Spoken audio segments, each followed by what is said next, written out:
Hola de nuevo. En el último video empezamos a hablar de cómo interpretar la derivada parcial de una función que representa a una superficie parametrizada. En ese caso teníamos dos variables de entrada y un vector de tres variables de salida, ¿verdad? Y típicamente visualizamos estos como superficies en un espacio de tres dimensiones. Y todo en este proceso, digamos, podríamos pensar que teníamos una porción del plano TS y vemos cómo se mueve al espacio de salida, ¿verdad? Y nuevamente estamos aquí haciendo un poco de trampa con esta animación porque en realidad este no es el plano TS, ¿verdad? Este es el plano XY. En realidad deberíamos pensarlo como un espacio separado y deberíamos ver cómo se mueve a las tres dimensiones. Pero es más difícil de animar de esta forma, así que simplemente nos vamos a quedar con el plano XY de aquí y estaremos pensando en este cuadrado donde T y S tienen un rango que va de 0 a 3, ¿verdad? Y lo que he dicho es que la derivada parcial con respecto a T, si imaginamos esta línea, ¿verdad?, que representa el movimiento en la dirección de T, vemos cómo se mapea a todos estos puntos en el espacio de salidas, ¿verdad? Y el vector de la derivada parcial nos da un vector tangente a esta curva que representa a la línea, ¿verdad? Y que corresponde al movimiento en la dirección de T. Y mientras más largo sea, es más rápido el movimiento. Sería más sensible a los pequeños empujoncitos en la dirección de T. En la dirección de S, ¿verdad?, vamos a tomar, digamos, vamos a borrar todo esto de aquí. ¿Okay? Y si en lugar de ver esto con respecto a t lo vemos con respecto a s, ¿verdad? Entonces consideramos la derivada parcial con respecto a s, ¿verdad? Entonces, aquí vamos a tener algo muy similar. Diríamos, bueno, ¿cuál es la línea que corresponde al movimiento en la dirección de S? Y esta que voy a dibujar va a ser perpendicular a la que teníamos anteriormente, ¿verdad? Porque está en el plano TS. En este caso, la línea amarilla corresponde al valor de T constante igual a 1 y dejamos a S variar, ¿verdad? Y si vemos cómo se mapea la línea a medida que nos movemos en el espacio de entradas, tendremos puntos correspondientes en el espacio de salida.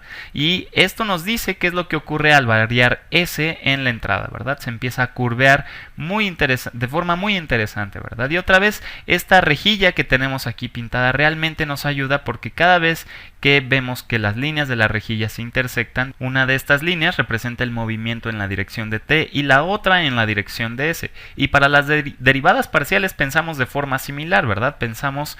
Vamos a pensar qué significa esta parcial con respecto de S. Okay, entonces vamos a acercarnos por acá. La derivada parcial respecto de S lo pensamos como si representamos un pequeño movimiento en la dirección de S, simplemente un pequeño empujoncito, ¿verdad? Y luego tendremos un empujoncito correspondiente en el espacio de salidas, ¿verdad? Nos fijamos justamente en el espacio de salidas y ahí tendremos nuestro pequeño empujoncito, ¿verdad? Por ejemplo, podríamos pensar que nuestro pequeño empujoncito en la entrada corresponde a un vector 3 veces más grande, quién sabe, ¿verdad? Digamos, a lo mejor se están estirando las cosas, ¿verdad? A lo mejor puede ser que sea 3 veces más grande, pero el punto es que es un vector, ¿verdad? Y lo que hacemos es pensar a este vector como nuestra derivada parcial de v con respecto de S. El resultado que obtenemos es un vector tangente que en realidad no es un vector pequeño, ¿verdad? Sino que es un vector suficientemente grande, ¿verdad? Y esto corresponde a la tasa a la que cambia, no solo con pequeños cambios, sino la tasa de cambio con respecto a nuestra variable S, ¿verdad? El que se genera por el movimiento en esta dirección, pero en el espacio de salidas. Así que vamos a calcular esto para esta función que tenemos aquí, solo para tener práctica calculando este tipo de cosas. Así que si nos fijamos aquí, la variable t ahora es una constante, ¿verdad? Así que la derivada aquí es 0 y solo hay que derivar menos s cuadrada. Eso nos queda menos 2s, ¿verdad? Si nos vamos a la siguiente componente, s es la variable, t es constante, entonces al derivar esto nos queda solo t.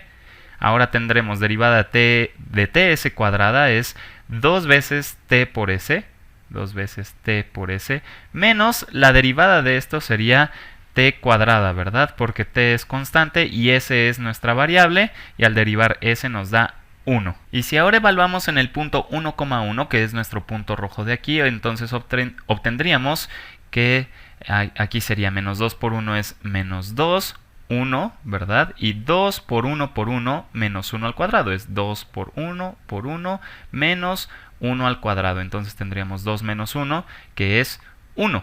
Así que cuando nos fijamos en el vector de la derivada parcial, la componente x debe ser negativa y las componentes y y z ambas deben ser positivas. Y si nos fijamos aquí en la animación, ¿verdad?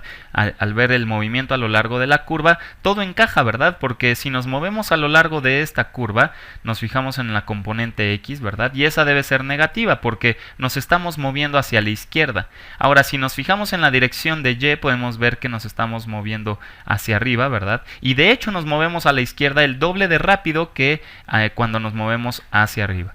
Y para la componente z, ¿verdad? De hecho nos estamos moviendo justamente también hacia arriba. Entonces vamos bien, pero también podríamos preguntarnos realmente en qué dirección nos estamos moviendo. Y digamos, el beneficio de la animación aquí es que podríamos fijarnos muy bien en cómo se mueve esta curva, ¿verdad? Aquí tenemos S que va desde 0 a 3 y podemos ver muy bien cuál es el movimiento que corresponde a esta curva. Y si le echaron un buen ojo pueden ver que nuestro vector de la derivada parcial apunta justo en la dirección que se mueve la curva, ¿verdad? Y una cosa muy bonita que podemos ver aquí es que nuestras dos derivadas parciales que hemos encontrado, podríamos pensar que cada una de ellas es un vector tangente a la superficie, ¿verdad? Así que una es la derivada parcial con respecto a t y la otra es en la otra dirección, ¿verdad? Es la derivada parcial respecto de s. Y entonces tenemos vectores tangentes a la superficie. Entonces podríamos pensar también en una derivada direccional, ¿verdad? Algo que combine estas dos formas en las que nos podemos mover en los vectores tangentes a la superficie. Y hablaremos de esto más adelante cuando hablemos de planos tangentes para poder expresar de hecho la ecuación de un plano tangente. Pero esto es todo lo que necesitas saber sobre las derivadas parciales de superficies parametrizadas. Y en los próximos videos hablaremos de las derivadas parciales, pero de funciones con valores vectoriales en otros contextos. Porque quizás no siempre estemos pensando en curvas que se van moviendo, ¿verdad? Aún queremos pensar cómo es que este tipo de pequeños empujoncitos corresponden a otros empujoncitos en el espacio de salidas y cuál sería la proporción entre ellos. Así que con esto nos vemos en el próximo video.